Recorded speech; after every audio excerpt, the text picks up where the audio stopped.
இந்த உலகத்திலே இறைவனை மறுக்கக்கூடிய எல்லாம் இயற்கை தான் என்று தத்துவம் பேசிக் கொண்டிருக்கக்கூடியவர்களே, இந்த உலகத்துல நீ சுத்தி பாரு, என்ன நடந்துகிட்டு இருக்குன்னு பாரு, நான் எதையெல்லாம் நடந்துகிட்டு இருக்கேன்னு பாரு. சும்மா ஒரு ரூம்குள்ள உட்கார்ந்துகிட்டு அது இயற்கை, இது இயற்கை, அது தன்னால வந்துச்சு, இது தன்னால வந்துச்சுன்னா தன்னால வருமா? உலகத்துல ஒரு மனுஷனால தன்னாலே உருவாச்சு என்று ஒன்ன சொல்ல முடியுமா? ஒரு மைக் இருக்குது, இது தன்னால வந்துச்சுங்கன்னா தன்னால எப்படா வரும்? தன்னால அப்படியே இரும்பு வந்து உருகி அது ஒரு ஷேப்பாகி அதுக்கு மேல மேக்னெட் வச்சு எல்லா கனெக்ஷன் கொடுத்து மைக் வந்துருமா? தன்னால வந்துருமா? உலகத்துல தன்னால என்று உலகத்துல ஒண்ணுமே நடக்காது. எதுவுமே உலகத்துல தன்னால என்று இல்லாத போது உலகத்துல பயணிச்சு பாரு, நான் என்னென்னலாம் செஞ்சிருக்கேன் என்று பாரு. சில ஊர்களுக்கு சில இடங்களுக்கு போய் பார்க்கும்போது அப்படி பிரமிப்பாக இருக்கிறது. இந்த மலைகளையும் அந்த காற்றுகளையும் மேகங்களையும் அல்லாஹ் எவ்வளவு பெரிய வல்லமை மிக்கவன், எவ்வளவு பெரிய ஆற்றல் படைத்தவன் என்பதையெல்லாம் பறைசாற்றக்கூடிய அளவுக்கு பல பயணங்கள் நமக்கு பல்வேறு விதமான செய்திகளை சொல்கிறது. அஸ்ஸலாமு அலைக்கும் வரஹ்மத்துல்லாஹி வபரகாத்துஹு. அளவற்ற அருளாளனும் நிகரில்லா பேரன்புடையனுமாகிய அந்த ஏக இறைவனை போற்றி புகழ்ந்தவனாக ஆரம்பம் செய்கின்றேன். இறைவனால் நம் மீது கடமையாக்கப்பட்ட ஜுமா எனும் வணக்கத்தை குறித்த நேரத்திலே நிறைவேற்ற வேண்டும் என்கிற நல்ல நோக்கத்தில் நாம் எல்லாம் இங்கே ஒன்றாக குழுமி இருக்கிறோம். கண்ணியத்திற்குரியவர்களே, மனிதனுடைய வாழ்க்கையில் பயணங்கள் என்பது மிக அத்தியாவசியமான அடிப்படையான ஒரு அம்சமாக இருக்கிறது. எப்படி மனிதன் வாழ்வதற்கு உணவு தேவையோ, உடை தேவையோ, இருப்பிடம் தேவையோ, அதுபோல அவனுடைய வாழ்க்கை நகருவதற்கு பயணங்கள் என்பது மிக அடிப்படையான ஒன்றாக இருக்கிறது. எந்த அளவுக்குன்னு சொன்னா, மனிதன் தன்னுடைய தேவைகளை நிறைவேற்றுவதற்காக சில நேரங்களில் நடக்கின்றான், சில நேரங்களில் ஓடுகிறான், சில நேரங்களில் வாகனங்களிலே செல்கிறான். இப்படி அவரவருடைய தேவைகளையும் சூழ்நிலைகளையும் அவசியங்களையும் கவனத்தில் கொண்டு அனைவருடைய வாழ்க்கையிலும் பயணங்கள் கண்டிப்பாக இருந்தே தீரும். அப்ப பயணத்தை பொறுத்தவரையிலும் மனித வாழ்க்கையில் மிக அடிப்படையான ஒரு அம்சமாக அது இருக்கின்ற காரணத்தினால் அல்லாஹ் ரப்புல் ஆலமீன் மனிதர்களுக்கு சட்டங்களை சொல்லும் போது கூட, இறைவனுக்கு நிறைவேற்ற வேண்டிய கடமைகளை பற்றி விவரிக்கும் போது கூட, பயணங்களிலே நீங்கள் இருக்கும்போது அந்த கடமையை எவ்வாறு நிறைவேற்ற வேண்டும், பயணங்களில் இருக்கும்போது இந்த கடமைகளை நீங்கள் செய்வதற்கான வரையறை என்ன என்பதையும் சேர்த்து அல்லாஹ் ரப்புல் ஆலமீன் தன்னுடைய திருமறையிலே சட்டம் சொல்லுகிறார். எந்த அளவிற்கு என்று சொன்னால், இறைவனால் கடமையாக்கப்பட்ட கடமைகளில் மிக முக்கியமான இடத்தை பெற்றிருப்பது தொழுகை. நபிகள் நாயகம் ஸல்லல்லாஹு அலைஹி வஸல்லம் அன்னவர்கள் இந்த தொழுகையினுடைய முக்கியத்துவத்தையும் இதனுடைய அவசியத்தையும் ரத்தின சுருக்கமாக அற்புதமாக நபிகளார் சொல்லியிருக்கிறார்கள். ஒரு சந்தர்ப்பத்தில் நபிகளார் சொன்னார்கள், அவ்வலுமா யுஹாஸபுல் அப்து அல் யௌம், நாளை மறுமையிலே ஒரு அடியான் விசாரிக்கப்படக்கூடிய கேள்விகளில் முதல் கேள்வி அஸ்ஸலாத், அதுதான் தொழுகை என்றார்கள். மறுமையிலே முஸ்லிம் இடத்திலே கேட்கப்படக்கூடிய கேள்வியில் பிரதானமான முதல் கேள்வியே தொழுகைதான். அப்படி என்றால் தொழுகை ஒரு முஸ்லிமுடைய வாழ்க்கையில் எத்தனை பேர் முக்கியத்துவத்தை பெற்றிருக்க வேண்டும் என்பதை நபிகள் நாயகம் ஸல்லல்லாஹு அலைஹி வஸல்லம் அவர்கள் சொல்லக்கூடிய இந்த செய்தி நமக்கு உணர்த்துகிறது. அல்லாஹ் ரப்புல் ஆலமீன் தன்னுடைய திருமறையிலே இந்த தொழுகையை பற்றி சொல்லுகிறான். இன்ன ஸலாத்த தன்ஹா அனில் ஃபஹ்ஷாய் வல் முன்கர், இந்த தொழுகை இருக்கிறதே இது மானக்கேடான அருவருக்கத்தக்க காரியங்களை விட்டு உங்களை தடுத்து நிறுத்தும் என்கிறார். தொழுகுங்க, தொழுதா நீங்க தீமையை விட்டு விலகி இருக்கலாம், தொழுதா நீங்க பாவத்தை விட்டு விலகி இருக்கலாம் என்று இறைவன் சொல்லவில்லை. தொழுகை மானக்கேடான அருவருக்கத்தக்க காரியங்களை விட்டு உங்களை தடுத்து நிறுத்தும் என்கிறார். இறைவன் சொன்னது போல ஒரு தொழுகை எப்படி அமைய வேண்டும் என்று நபிகள் நாயகம் ஸல்லல்லாஹு அலைஹி வஸல்லம் அவர்கள் காட்டி தந்தார்களோ அந்த வழிகாட்டுதலின் அடிப்படையில் உள்ளச்சத்தோடு இறைவனுடைய பயத்தோடு நம்முடைய தொழுகை முறை அமைந்திருக்குமேயானால் கண்டிப்பாக அது பாவங்களை விட்டு நம்மை தடுத்து நிறுத்தும். இந்த தொழுகையை எடுத்து சொல்ல வந்த நபிமார்களால் கூட மனிதர்கள் பாவம் செய்வதை விட்டு தடுத்து நிறுத்த முடியாது. சொல்லத்தான் முடியும், தீமை செய்யாதீங்க, பாவம் செய்யாதீங்க, வட்டிக்கு வாங்காதீங்க, விபச்சாரம் செய்யாதீங்க, மோசடி செய்யாதீங்க, அநியாயம் பண்ணாதீங்க, பொய் பேசாதீங்க என்று தீமை செய்ய வேண்டாம் என்று அறிவுரைத்தான் சொல்ல முடியும். செய்யாமல் தடுத்து நிறுத்த முடியுமா நபிமார்களால்? ஆனால் அல்லாஹ் சொல்கிறார், இந்த தொழுகையை சரியாக நீங்கள் தொழுவீர்களே ஆனால் அது உங்களை தீமை விட்டு தடுத்து நிறுத்தும் என்று இறைவன் சொல்கிறார். அப்படி என்றால் ஒரு முஸ்லிமுடைய வாழ்க்கையில் தொழுகை வேறு முஸ்லிம் வேறு என்று பிரித்து பார்க்கவே முடியாது.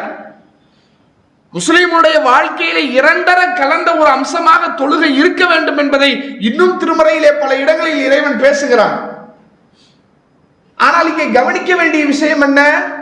இத்தனை பெரும் முக்கியத்துவம் வாய்ந்த, இத்தனை பெரும் அவசியமாக இருக்கக்கூடிய தொழுகையை பற்றி சொல்லும் போது கூட, அதனுடைய சட்டத்திட்டங்களை பேசும்போது கூட, ஒருவேளை நீங்கள் பயணத்தில் இருப்பீர்களே ஆனால், உள்ளூர்ல இருக்கிறீங்க பிரச்சனை இல்லை, பயணத்தில் இருக்கிறீங்க, உள்ளூர்ல இருந்து வெளியூருக்கு போறீங்க, அல்லது வெளிநாட்டுக்கு போறீங்க, அல்லது வேற ஒரு இடத்துக்கு போறீங்க, அப்படி பயணத்தில் நீங்கள் இருப்பீர்களே ஆனால் அந்த தொழுகையிலே சில சலுகைகளை இறைவன் வழங்குகிறான். 4 ரக்காய் நுகருடைய தொழுகையா, அதை குறைச்சு 2 ரக்காய் தொழுவு, நான் அதை ஏத்துக்கிறேன். 4 ரக்காய் தான் தொழுகணும். ஆனா அல்லாஹ் என்ன சொல்றான்? பயணத்துல நீங்க இருக்கிறீங்களா, 4 வேணா 2 தொழுதுக்கங்க, உங்களுடைய அந்த 2 ரக்காயத்தை 4 ரக்காயத்தாவே நான் ஏத்துக்கிறேன். ஏன்? பயணத்தில் இருப்பதால் சலுகை. லொஹர தொழுதாச்சு, அடுத்த அசர தொழுகணும், நீ பயணத்துல இருக்கிற, அதனால ஒரே நேரத்துல 2 தொழுகையும் சேர்த்து தொழுதுக்க. 2 ரக்காயத்து லொஹர் தொழுவு, 2 ரக்காயத்து அசர் தொழுவு, 2ஐயும் சேர்த்து 2 ரக்காயத் தொழுது சலாம் கொடுத்து முடிச்சாச்சா, திரும்பி எழுந்து இகாமத் சொல்லி மறுபடியும் அடுத்த 2 ரக்காயத்து, ஒரே நேரத்துல 2 வக்து தொழுகையும் சேர்த்து தொழுதுக்க. அதை நீ தொழுத மாதிரியே நான் கணக்கில் எடுத்துக்கிறேன். ஏன்? நீ பயணத்தில் இருப்பதா. ஆனா அல்லாஹ் என்ன சொல்லல, நீ பயணத்துல இருந்தாலும் சரி, எப்படி இருந்தாலும் சரி 4 ரக்காயத் தொழுதே ஆகும் என்று சொல்லல. ஏன்? பயணத்தில் பல்வேறு விதமான சிரமங்கள் ஏற்படும், நெருக்கடிகள் ஏற்படும். பயணம் இல்லாமல் மனிதனுடைய வாழ்க்கை இருக்கவே செய்யாது. எனவே பயணத்தில் இருக்கும் போது அவன் அந்த கடமையை விடுபடாமல் இருப்பதற்காக அந்த கடமையில் சில சலுகையை அல்லாஹ் தருகிறான். தொழுகையில மட்டுமல்ல, நோன்பு எத்தனை பெரும் பாக்கியம் நிறைந்த, எத்தனை பெரும் நன்மைகளை அள்ளி தரக்கூடிய, படைத்த இறைவனுடைய பாவ மன்னிப்பை பூரணமாக வழங்கக்கூடிய அற்புதமான மாதம். அந்த மாதத்தை பற்றி, அதனுடைய சிறப்பை பற்றி, நீங்கள் ஏன் நோன்பு நோக்க வேண்டும் என்ற காரணத்தை பற்றி இறைவன் பேசிக்கொண்டு வரும்போதே அந்த இடத்திலும் நீங்கள் பயணத்தில் இருந்தால் இந்த நோன்பில் உங்களுக்கு சலுகை இருக்கிறது என்று இறைவன் சொல்கிறான். இறைவன் சொல்கிறான், ஷஹ்ரு ரமலான் அல்லதி உன்சில ஃபீஹில் குர்ஆன் ஹுதல் லின்னாஸி வ பையினாத்தின் மினல் ஹுதா வல் ஃபுர்கான். ஷஹ்ரு ரமலான், இந்த ரமலானுடைய மாதம் இருக்கிறதே, அல்லதி உன்சில ஃபீஹில் குர்ஆன், அதில்தான் திருமறை குர்ஆன் இறக்கி அருளப்பட்டது.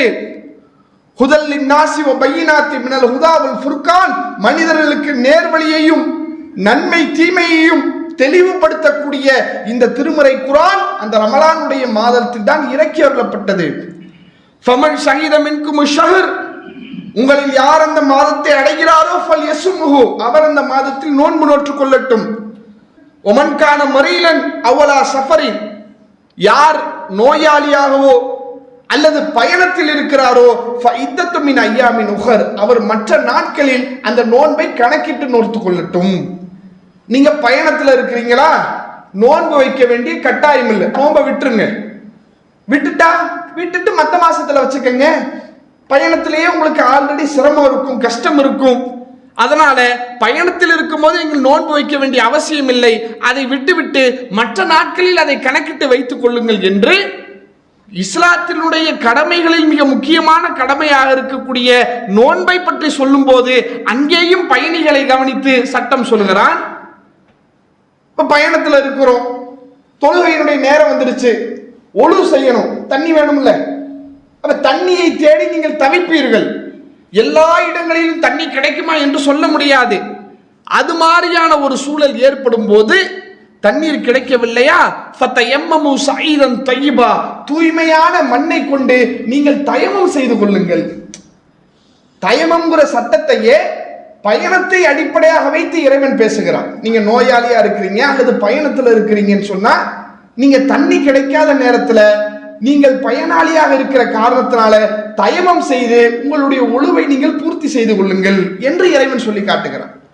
இப்படி இஸ்லாத்துல நீங்க எடுத்து பார்த்தீங்கன்னு சொன்னா, இறைவன் மனிதர்கள் மீது விதியாக்கி இருக்கக்கூடிய கடமைகளை பற்றி பேசும்போது கூட அந்த கடமைகளில் பயணத்தில் இருக்கும்போது, பயனாளியாக இருக்கும்போது, நீங்கள் பிரயாணங்களை மேற்கொள்ளும் போது என்கிற ஒரு விஷயத்தை சேர்த்து, அந்த பயணத்தில் உங்களுக்கு சிரமம் இருக்கலாம், கஷ்டம் இருக்கலாம், நெருக்கடி இருக்கலாம், எனவே இந்த கடமைகளில் சிலவற்றிலே உங்களுக்கு நான் சில சலுகைகளை வழங்குகிறேன், சில தளர்வுகளை தருகிறேன் என்று அல்லாஹ் ரப்புல் ஆலமீன் மனிதர்களுக்கு சொல்லக்கூடிய சட்டங்களில் கூட பயணங்களை கவனித்து சட்டம் சொல்லக்கூடிய காட்சியை நம்ம பார்க்கிறோம்.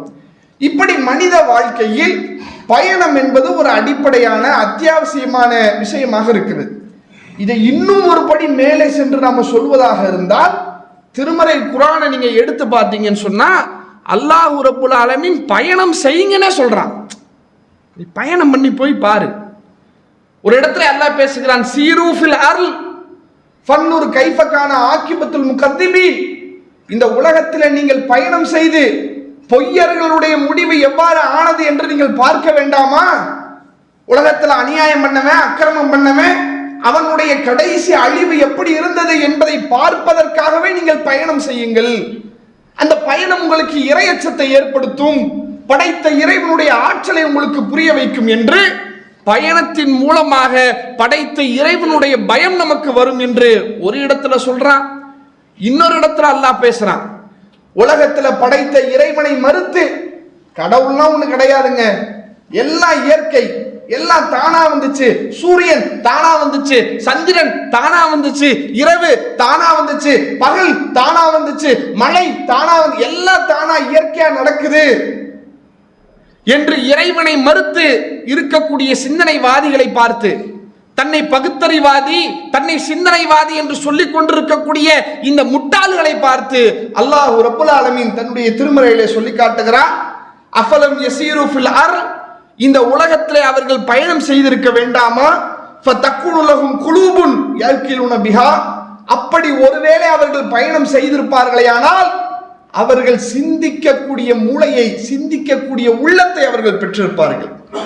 அவ் ஆதானுன் யஸ்மவுன பிஹா, அந்த பயணத்திலே சரியானவற்றை கேட்கக்கூடிய செவிகளை அவர்கள் பெற்றிருப்பார்கள். ஃபைன்னஹா லா தஅமல் அப்சார், அவர்களுடைய பார்வைகளிலே ஊனம் இல்லை, அவருடைய பார்வையிலே குருட்டுத்தன்மை இல்லை. வலாக்கின் தஅமல் குலூபுல்லதி ஃபீ சுதூர், என்றாலும் அவருடைய உள்ளங்கள் தான் ஊனமாக இருக்கிறது, அவருடைய உள்ளங்கள் தான் குருடாகி இருக்கிறது, சிந்திப்பதை விட்டு அவர்களின் உள்ளங்களே குருடாகி இருக்கிறது என்று அல்லாஹ் ரப்புல் ஆலமீன் சொல்லி காட்டுகிறார். இந்த உலகத்திலே இறைவனை மறுக்கக்கூடிய, எல்லாம் இயற்கை தான் என்று தத்துவம் பேசிக் கொண்டிருக்கக்கூடியவர்களே, இந்த உலகத்துல நீ சுத்தி பாரு, என்ன நடந்துகிட்டு இருக்குன்னு பாரு, நான் எதையெல்லாம் நடத்திக்கிட்டு இருக்கேன்னு பாரு. சும்மா ஒரு ரூம்குள்ள உட்கார்ந்துகிட்டு அது இயற்கை, இது இயற்கை, அது தன்னால வந்துச்சு, இது தன்னால வந்துச்சுன்னா தன்னால வருமா? உலகத்துல ஒரு மனுஷனால தன்னாலே உருவாச்சு என்று ஒன்ன சொல்ல முடியுமா? ஒரு மைக் இருக்குது, இது தன்னால வந்துச்சுங்கன்னா தன்னால எப்படிடா வரும்? தன்னால அப்படியே இரும்பு வந்து உருகி அது ஒரு ஷேப்பாகி அதுக்கு மேல மேக்னெட் வச்சு எல்லா கனெக்ஷன் கொடுத்து மைக் வந்துருமா? தன்னால வந்துருமா? உலகத்துல தன்னால என்று உலகத்துல ஒண்ணுமே நடக்காது. எதுவுமே உலகத்துல தன்னால என்று இல்லாத போது உலகத்துல பயணிச்சு பாரு, நான் என்னென்னலாம் செஞ்சிருக்கேன் என்று பாரு. சில ஊர்களுக்கு, சில இடங்களுக்கு போய் பார்க்கும்போது அப்படியே பிரமிப்பாக இருக்கிறது. அந்த மலைகளையும் அந்த காற்றுகளையும் மேகங்களை அல்லாஹ் எவ்வளவு பெரிய வல்லமை மிக்கவன், எவ்வளவு பெரிய ஆற்றல் படைத்தவன் என்பதையெல்லாம் பறைசாற்றக்கூடிய அளவுக்கு பல பயணங்கள் நமக்கு பல்வேறு விதமான செய்திகளை சொல்கிறது. யாரெல்லாம் இந்த விஷயங்களை சிந்திக்காமல், படைத்த இறைவனை பற்றி யோசிக்காமல், அவனுடைய ஆற்றல் என்ன என்பதை முழுமையாக விளங்காமல் இருக்கிறார்களோ அவர்கள் தான் இந்த உலகத்திலே கேவலமானவர்கள் என்றும் நாளை மறுமையிலே இழிவடைவார்கள் என்றும் இறைவன் பேசுகிறான். ஒரு இடத்துல அல்லாஹ் சொல்கிறான், வலக்கத் தரஅனா லி ஜஹன்னம கஸீரன் மினல் ஜின்னி வல் இன்ஸ், மனிதர்களிலும் ஜின்களிலும் அதிகமான நபர்களை நரகத்திற்கு நாம் படைத்திருக்கிறோம். அவர்கள் நரகம் சென்றதற்கான காரணம் என்ன தெரியுமா? லஹும் குலூபுன் லா யஃப்கஹூன பிஹா, அவர்களுக்கு உள்ளங்கள் உண்டு, அதை கொண்டு அவர்கள் சிந்திப்பது கிடையாது. வலகும் ஐனுன் லா யுப்சிருன பிஹா, அவர்களுக்கு கண்கள் உண்டு, அதை கொண்டு பார்ப்பது கிடையாது. வலகும் ஆதானுன் லா யஸ்மஊன பிஹா, அவர்களுக்கு செவிகள் உண்டு, அதை கொண்டு கேட்பது கிடையாது. உலாயிக்க கலனாம், இவர்கள் எல்லாம் கால்நடைகளை போன்றவர்கள். பல் ஹும் அலல்லு, கால்நடையை சொல்லி கால்நடையை நான் கேவலமாக்க விரும்பல, இவர்கள் கால்நடையை விட கேவலமானவர்கள். உனக்கு சிந்திக்கக்கூடிய அறிவை கொடுத்து, பார்க்கக்கூடிய கண்ணை கொடுத்து, கேட்கக்கூடிய இவ்வளத்தையும் கொடுத்து நீ சிந்திக்க மாட்ட, எல்லாம் இயற்கைனா உன்னை விட முட்டாள் உலகத்தில் யார் இருப்பா? ஒரு மிருகத்தை விட நீ கேவலமானவனாச்சே. ஏன் அந்த மிருகத்துக்கு அது இல்லை, அதனால அது சிந்திக்கல, உனக்கு கொடுத்து நீ சிந்திக்கிறனா நீ அதை விட கேவலமானவன் தானே என்று இறைவனை சிந்திக்க தவறியவர்கள் இந்த உலகத்தில் கேவலப்படுவார்கள், நாளை மறுமையிலும் அவர்களுக்கு கேவலம் ஏற்படும் என்பதை இறைவன் சொல்லுவதை போல, இந்த உலகத்தில் நீங்கள் பயணத்தை மேற்கொள்ளும் போது அல்லது நீங்க பயணத்தில் இருக்கும்போது இதையெல்லாம் யோசிச்சுப்பா, இதெல்லாம் இப்படி நடக்குது. ஒரு ஊர்ல இருந்து இன்னொரு ஊருக்கு போறோம், போகக்கூடிய வழியில எத்தனையோ காட்சிகளை பார்க்கும். அதை பார்க்கும்போது படைத்த இறைவனை நீங்கள் சிந்திக்க வேண்டும், இறைவனுடைய நினைவு உங்களுக்கு மேலோங்க வேண்டும் என்று அல்லாஹ் ரப்புல் ஆலமீன் இந்த பயணத்தின் மூலமாக படைத்த இறைவனை நீங்கள் நினைக்கக்கூடிய ஒரு சூழலும் இருக்கிறது என்றும் இறைவன் சொல்லி காட்டுகிறான். இப்படி இவ்வளவு விஷயங்கள் பயணம் தொடர்பாக பேசப்பட்டிருந்தாலும் இந்த பயணத்தின் மூலமாக நாம பெற வேண்டிய சில படிப்பினைகளும் இருக்கு. அதுல முதலாவதாக நம்முடைய வாழ்க்கையில் நம்மளும் தனிப்பட்ட முறையில் பயணங்கள் செய்யறோம், வெளியூருக்கு போறோம் வரோம், நம்முடைய தொழில் சார்ந்து அல்லது உறவினர்களை சந்திப்பது சார்ந்து அல்லது வேற ஏதோ ஒரு தேவைக்காகவது அல்லது எதுவுமே இல்லை சும்மா ஒரு டூருக்காக ஒரு ஜாலிக்காக ஒரு மைண்ட் ரிலாக்ஸுக்காக வெளியூருக்கு போறேன் என்று கூட நம்ம என்ன செய்யறோம், நம்முடைய வாழ்க்கையில பயணங்களை மேற்கொள்றோம். இப்படி பயணங்களை மேற்கொள்ளும் போது நாம முக்கியமான 3 விஷயங்களை கவனிக்கணும் இல்லையா? ஒரு பயணத்துல நம்ம இருக்கிறோம்னு சொன்னா அந்த பயணத்தில் பெரும்பாலான மனிதர்கள் கவனிக்கக்கூடிய 3 விஷயங்கள் இருக்குது. ஒன்று, குறித்த நேரத்தில் அந்த இடத்துக்கு நம்மளால போக முடியுமா? இப்ப இங்க இருந்து ஒருத்தர் டெல்லிக்கு போகணும், சரியா? தூரம் ஜாஸ்தி. டெல்லிக்கு என்கிட்ட இருக்கிற பைக்கை வச்சுக்கிட்டு நாளைக்கு காலையில கூட நான் போக முடியுமா? வாய்ப்பில்லை. காரை வச்சு போக முடியுமா? அதுவும் வாய்ப்பில்லை. சரி, ட்ரெயின்ல போனாவது நாளைக்கு காலையில போய் சேர முடியுமா? முடியாது, அதுவும் கஷ்டம்தான். அப்ப இங்க இருந்து நம்ம டெல்லிக்கு போகணும், அது நாளைக்கு காலையில போகணும். அப்ப இதுக்கு இருக்கிற ஒரே ஆப்ஷன் ஃபிளைட் மட்டும்தான். அதுல போனாதான் நம்மளால அங்க போய் சேர முடியும். குறித்த நேரத்தில் இந்த நேரத்தில் இந்த இடத்துல இருக்கணும் என்பதற்காக அதற்கேற்றாற்போல் நம்ம என்ன செய்யறோம், நம்முடைய பயணங்களை மாத்தி அமைச்சுக்கிறோம். சில இடங்களுக்கு நடந்து போனா போயிடலாம், சில இடங்களுக்கு பைக்ல போயினா போயிடலாம், சில இடங்களுக்கு ஃபிளைட்ல போனாதான் போக முடியும்னா அப்ப அதுல தான் நம்ம போயாகணும் என்று நம்முடைய பயணங்களை அந்த நேரத்தை மையப்படுத்தி நம்ம அமைச்சுக்கிறோம். ஒண்ணு. ரெண்டாவது, நம்முடைய பொருளாதாரம். என்னதான் ஃபிளைட்ல இருந்தாலும் ரொம்ப ஒரு ஹை கிளாஸ் லெவல்ல நம்மளால போக முடியுமா? இங்க இருந்து திருச்சிக்கு போகணும், திருச்சிக்கு போறதுக்கு பல வழிகள் இருக்குது. ட்ரெயினே எடுத்துக்கங்களேன், ட்ரெயின்ல ஒரு ஸ்லீப்பர் கிளாஸ் இருக்குது, அதுல ஃபர்ஸ்ட் கிளாஸ் இருக்குது, அன்ரிசர்வ்டு இருக்குது. 3 கேட்டகரி இருக்கு. இதுல போக முடியுமா? இதுல நம்ம ஏ கிளாஸ்ல போனோம்னு சொன்னா ரொம்ப காஸ்ட் ஜாஸ்தியா, நமக்கு கட்டுப்படி ஆகாது. அப்ப அதுக்கு கம்மியா இருக்கும், ஸ்லீப்பர் கிளாஸ்ல போகலாம். இல்ல அதுக்கும் வாய்ப்பு இல்லையா, அன்ரிசர்வ்ல போயிடலாம், இன்னும் ரேட் சீப் ஆயிரும் என்று அந்த பயணத்தினுடைய நேரத்தை கவனிப்பதை போல அதிலே நம்முடைய பொருளாதாரம் எந்த அளவுக்கு சேமிக்கப்படுகிறது, எந்த அளவுக்கு அதுல நமக்கு சேஃப்டியா இருக்குது என்பதை மனிதர்கள் கவனிக்கிறாங்க. 2. மூணாவது விஷயம், எல்லோருடைய பயணத்திலும் சரி நம்ம கவனிக்கக்கூடிய 3வது மிக முக்கியமான விஷயம், முடிந்த அளவுக்கு சுமைகளை சேர்த்துக்க கூடாதுன்னு நினைப்போம். ஒரு ஊருக்கு போறோம், 2 நாள் தங்க போறோம், தங்கிட்டு திரும்பி சென்னைக்கு வந்துருவோம்னு வைங்க. இந்த பயணத்தின் போது இதை எல்லாத்தையும் கவனிப்போம். நேரத்துக்கு போக முடியுமா, சரியான வாகனத்துல போக முடியுமா, எல்லாத்தையும் கவனிச்சுட்டு 3வதா எதை கவனிப்போம், எடுத்துட்டு போகக்கூடிய பொருள். நம்ம பீரோவை திறந்தோம்னு சொன்னா ஃபுல்லா சட்டை இருக்குது, 25-30 சட்டை இருக்குது. 30 சட்டை என்கிட்ட இருக்குன்னு சொல்லி 2 நாளைக்கு 30 சட்டை யாராவது எடுத்துட்டு போவாங்களா? 30 சட்டை இருக்கட்டும், தேவை 2 சட்டை தான், 2 சட்டை எடு. 2 பேண்ட் கூட எடுக்க மாட்டாங்க, ஒரு பேண்ட் போது, கருப்பு கலர்ல ஒரு பேண்ட் எடுத்து வச்சுக்க, எந்த சட்டையா இருந்தாலும் அதுக்கு மேட்ச் பண்ணி போட்டு நம்ம என்ன பண்ணிடலாம், போயிட்டு வந்துடலாம்னு சொல்லி முடிந்த அளவுக்கு அந்த பயணத்தை மேற்கொள்ளும் போது நம்முடைய உடையாக இருந்தாலும் சரி, உணவாக இருந்தாலும் சரி, சாப்பிட்றதுக்கு வீட்டில் 25 கிலோ மூட்டை அரிசி இருக்குது. ஆஹா, நம்ம பயணத்துல சாப்பிடணுமே, மூட்டையை தூக்கு, சிலிண்டரை தூக்கு, கேஸ் அடுப்பை தூக்கு, பயணத்துல நமக்கு சோறு தேவைப்படுமே என்று யாராவது தூக்கிட்டு போறாங்களா? தேவைப்பட்டா போற வழியில வாங்கி சாப்பிட்டுக்கலாம். இல்ல வேற ஏதாவது ஒரு சிம்பிளா என்ன பண்ணிக்கலாம், ஒரு உணவு வாங்கி பொட்டலம் போட்டுட்டு போயிடலாம். போற வழியில என்ன பண்ணிப்போம், சாப்பிட்டுக்கலாம் என்று என்ன செய்யறோம்? பயணத்துல நம்முடைய உணவினுடைய தேவைகள் இருந்தாலும் அதை குறைச்சுக்கிறோம், உடையினுடைய தேவை இருந்தாலும் அதை குறைச்சுக்கிறோம். குடிக்கிறதுக்கு தண்ணி தேவையில்ல, ஆஹா தண்ணி நமக்கு தேவைப்படுது, வீட்டு மேல 2000 லிட்டர் சின்டெக்ஸ் டேங்க் இருக்குது, அதை தூக்கி பஸ் மேல வச்சிருவோம், தண்ணி இல்லாட்டி ரொம்ப கஷ்டமா போயிடும். அப்படி யாராவது இருக்கிறோமா? தேவைன்னா ஒரு வாட்டர் பாட்டில் வாங்கிக்கப்பா. நைட்டு ஏறி படுக்க போற, காலையில எந்திரிக்க போற, நைட்டு ஃபுல்லா தண்ணியா குடிச்சுக்கிட்டு இருக்கிற, கொஞ்சோண்டு தானே தண்ணி குடிப்ப, ஒரு வாட்டர் பாட்டில் வாங்கிக்க போதும். இப்ப பயணத்துல நம்முடைய உடைகளுடைய தேவையை குறைச்சுக்கிறோம், உணவினுடைய தேவையை குறைச்சுக்கிறோம், தண்ணீருடைய தேவையும் குறைச்சுக்கிறோம். இப்ப மனித வாழ்க்கைக்கு எதுவெல்லாம் அடிப்படையாக அத்தியாவசியமாக இருக்குது, உணவு உடை இதுதானுங்க அடிப்படை. அந்த தேவையை கூட பயணத்தின் போது நம்ம என்ன செஞ்சுக்கிறோம், இல்ல இவ்வளவு தேவையில்லை இது போதும், இவ்வளவு அவசியம் இல்லை இது போதும், இவ்வளவு குடிக்க வேண்டியதில்லை இவ்வளவு குடிச்சா போதும் என்று அவற்றையெல்லாம் போதுமாக்கி கொண்டு நம்முடைய பயணத்தை நாம தொடர்ந்து கொண்டு இருக்கிறோம்.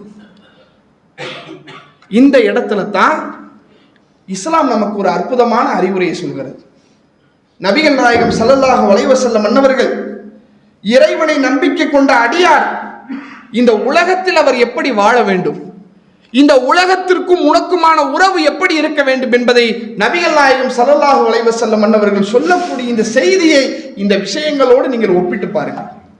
ஒரு சந்தர்ப்பத்தில் அப்துல்லா இப்னு உமர் அவர்கள் அவருடைய தோலை நபிகள் நாயகம் ஸல்லல்லாஹு அலைஹி வஸல்லம் அன்னவர்கள் பிடித்து கொண்டு அல்லாஹ்வுடைய தூதர் அவர்கள் சொன்னார்கள், குன் ஃபி துன்யா கஅன்னக கரீப் அவ ஆபிரி சபீல். அப்துல்லாவே, இந்த உலகத்தில் ஒரு அந்நியனை போல அல்லது ஒரு வழிபோக்கனை போல நீ வாழ்ந்துட்டு போயிரு. உலகம் நிரந்தரம் இல்லை, இது நிரந்தரமா இந்த உலகத்தில் நீ தங்க போறதில்லை. இந்த உலக வாழ்க்கையில ஒரு மூமியினுடைய மனநிலை எப்படி இருக்கணும், ஒரு முஸ்லிமுடைய மனநிலை எப்படி இருக்கணும்னா, ஒரு பயணத்தில் இருக்கக்கூடிய பயணியின் மனநிலை என்னவோ அப்படித்தான் இந்த உலகத்திலே நீ வாழணும். பயணத்துல போகும்போது 40 சட்டை இருக்குது, 40 சட்டையும் தூக்கிட்டு போவா நீ நினைக்கிற, 2 சட்டை போதும் நினைக்கிறல்ல, இந்த உலகத்துல அப்படி இரு. பயணத்துல போகும்போது குடிக்க தண்ணி தேவையே 2000 லிட்டர் சின்டெக்ஸ் டேங்க் தூக்குடா நினைக்கிறியா, வாட்டர் பாட்டில் போதும் நினைக்கிறல்ல, அப்படி நினைச்சுக்க. உன்னுடைய பயணத்தில் உனக்கு எதுவெல்லாம் சிரமமாக இருக்கும், பாரமாக இருக்கும், சுமையாக இருக்கும் என்று உன்னுடைய அடிப்படை தேவைகளை குறைத்து கொண்டு அந்த பயணத்தின் மீது நீ கவனம் செலுத்துகிறாயோ, அது போல இந்த ஒட்டுமொத்த உலக வாழ்க்கையும் ஒரு பயணியை போல் நீ வாழ். பார்க்கலாம் இப்படி வாழ்றான், வீடு காரு வசதி கட்டிட்டானேங்க, இப்பதான் ஆரம்பிச்சான், 10 வருஷத்துல வீடை வாங்கிட்டான், சொந்தமா காரு வாங்கிட்டான், வசதியா இருக்கிறான், பொண்ணுக்கு நல்ல இடத்துல கல்யாணம் முடிச்சு கொடுத்துட்டான் என்று உலகத்தினுடைய ஆடம்பரங்களை பார்த்து, அடுத்தவர்களுடைய வாழ்வாதாரத்தை பார்த்து இந்த உலகத்திலே நீ எதற்காக வந்திருக்கிறாய் என்பதை நீ மறந்து விடாதே. மனிதா, இந்த உலகத்திலே உன்னுடைய வாழ்க்கை என்பது ஒரு பயணியை போல. இங்க இருந்து திருச்சிக்கு போறோம், பஸ்ல போற இடத்துல நடுவுல விழுப்புரத்துல நிறுத்துறான், சொல்றான் 10 நிமிஷம் வண்டி நிற்கும், சாப்பிட்றவங்க சாப்பிட்டுட்டு வந்துருங்க. நம்ம இறங்கி பார்க்குறோம், பார்த்தா இடம் அப்படி சூப்பரா இருக்கு, கண்ணு கெட்டின தூரம் வரைக்கும் பச்சை பசேர்னு காற்று அடிச்சுக்கிட்டு ரொம்ப ஒரு அற்புதமான ஒரு இடத்த வந்து அப்படி அந்த இடத்துல நம்ம பார்க்குறோன்னு இங்கே பார்த்துட்டு, ஆஹா சூப்பர் இடங்க, பேசாட்டு நான் இங்கேயே பாய் போட்டு படுக்க போறேன் என்று ஒருத்தன் சொன்னா இவனை உலகம் என்ன சொல்லும்? டேய் நீ முட்டாளா, உன் வேலை இங்க இல்லப்பா, உன் வேலை திருச்சியில இருக்குது, நீ விழுப்புரத்துல இறங்கிட்டு ஆஹா சூப்பரா இருக்குன்னு சொல்லி இங்க உட்கார நினைக்கிறியே, உன் வேலை இங்க கிடையாது, உன்னுடைய முடிவு இங்கே கிடையாது, நீ அங்க போகணும் என்று சொல்லி அவனுடைய பயணத்தை எப்படி தொடருவானோ, அல்லாஹ்வுடைய தூதர் சொல்றாங்க, இதுதான் இந்த உலக வாழ்க்கை. உன்னுடைய முடிவு என்பது உலகம் அல்ல. இறைவனை நம்பாத, இறைவனை மறுத்த இணை வைப்பாளர்கள், மறுமையை நம்பாதவர்கள் இந்த உலகமே கதின்னு அவன் வாழுவான். அதையப்பா நீ பாக்குற? அவன் வீடு கட்டிட்டான், அவன் கார் வாங்கிட்டான், அதெல்லாம் வாங்கிட்டா இந்த உலகத்தில் நிரந்தரமா இருந்துட முடியுமா? இது என்ன நிலையான வாழ்க்கையா? அவனை விட கோடிக்கணக்கான சொத்துக்களை வைத்தவர்கள் எல்லாம் இடம் தெரியாமல் தடம் தெரியாமல் போய்விட்டார்களே. இவனை விட கோடிக்கணக்கான செல்வங்களை வைத்தவர்கள் எல்லாம் எங்கே என்று காணாமல் போய்விட்டார்களே. இன்னைக்கு நோய் வந்தா நீ மருத்துவமனைக்கு போற, அவன் பேர்லயே 10 மருத்துவமனை இருந்துச்சு. நம்ம நோய் வந்துச்சுன்னா ஒரு ஹாஸ்பிட்டலுக்கு போறவங்க, கோடீஸ்வரன் எப்படி இருந்தான், அவன் பேர்ல 10 மருத்துவமனை இருந்துச்சு. எங்க போனான்? என்ன செஞ்சுக்கிட்டு இருக்கிற நீ? வீடு வாங்கிட்டா, கார் வாங்கிட்டா, கோடிக்கணக்கில் பொருளாதாரத்தை சேர்த்து வச்சுட்டா இங்க நிரந்தரமா இருந்துட முடியுமா? இந்த உலகத்திலே ஒரு பயணியினுடைய வாழ்க்கை என்னவோ அது போல்தான் உன்னுடைய வாழ்க்கை. இது நிரந்தரம் அல்ல, இது நிலையானது அல்ல. உன்னுடைய இலக்கு இந்த உலகம் அல்ல. இதற்காக நீ கஷ்டப்படாது. புலம்புறாங்க, தவிக்கிறான் கிடந்துட்டு. பாய் என்ன பண்ணுவேன்னு தெரியல பாய், கஷ்டமா இருக்கு பாய், கடனா இருக்கு பாய், குடும்பத்துல பிரச்சனை, வீட்டுல பிரச்சனை, கடையில பிரச்சனை, வியாபாரத்துல பிரச்சனை, புலம்பி சாவுறான். இப்படி இல்லாம என்னால எப்படி வாழ முடியும்? இஸ்லாம் சொல்லுது, ஏன் இவ்வளவு கஷ்டப்படுற, ஏன் இவ்வளவு சிரமப்பட்டுக்கிற, உன்னை நீ ஏன் கஷ்டப்படுத்திக்கிற? இதெல்லாம் அவசியமா? ஒண்ணு வேணாங்க. சாதாரண ஒரு உதாரணத்தை சொல்றேன் பாருங்க. சென்னையில் இருக்கக்கூடிய பெரும்பாலான மக்களுடைய கனவு என்ன தெரியுமா? ஒரு வீடு வாங்கிடணும், நமக்கு சொந்தமா ஒரு வீடு கட்டிடணும். கனவு நல்ல கனவு தான், ஹலாலான கனவு தான், மார்க்கத்தில் அனுமதி இருக்கு, பிரச்சனை இல்லை. அந்த வீடு கட்ட வேண்டும் என்ற ஆசையும் அடைஞ்ச வழி இருக்கு பாருங்க. நமக்கு பொருளாதாரம் இருக்கு, அல்லது வேற ஏதாவது ஒரு வகையில நம்ம கடனை வாங்கி கைமாத்தா வாங்கியாவது நம்ம அதை செஞ்சிடலாமா? பிரச்சனை இல்லை, செய்யுங்க. இவன் என்ன செய்யறான்? வீடு கட்டணும்னு ஆசை பார்க்கறான். சுத்தி எல்லாரும் வீடு வாங்கிட்டான், என் சொந்தக்காரன் வாங்கிட்டான், என் தம்பி வாங்கிட்டான், என் தங்கச்சி வாங்கிட்டான். இப்ப நான் மட்டும் வாங்காட்டி எனக்கு பெரிய கௌரவ குறைச்சலா போயிருமே, என்ன செய்யறது? கையில பார்த்தா காசும் இல்லை, வைக்கிறதுக்கு நகையும் இல்லை, எதுவுமே இல்லை. என்ன செய்யறது? என்ன செய்ய முடியும்? பேங்க்ல போய் லோன் வாங்கிக்கிறோம். கையில 10 லட்ச ரூபா இருக்கு, வீடு கட்ட 50 லட்ச ரூபா தேவை, பேங்க்ல போய் லோன் வாங்கி லோனை வாங்கி வீட்டை கட்டுறான். நடந்த நிகழ்வை சொல்றேங்க, கதையோ கற்பனையோ மிகைப்படுத்தி சொல்லல, நடக்கிற நிகழ்வை சொல்றேன். வாங்கி வீட்டை கட்டியாச்சு, 6 மாசம் ஆச்சு. இஎம்ஐ பேங்க்ல லோன் கொடுத்தவன் வட்டி கேட்கிறேன், எங்க காசு எங்க, பணம் எங்க, வட்டி காசு எங்க, இந்தா தந்துடுறேன், அந்தா தந்துடுறேன், அந்தா தந்துடுறேன். 6 மாசத்துக்கு மேல தாக்கு பிடிக்க முடியல. ஊரை சுத்தி கடன் வாங்கியாச்சு, பேங்க்ல வட்டிக்கு வாங்கியாச்சு.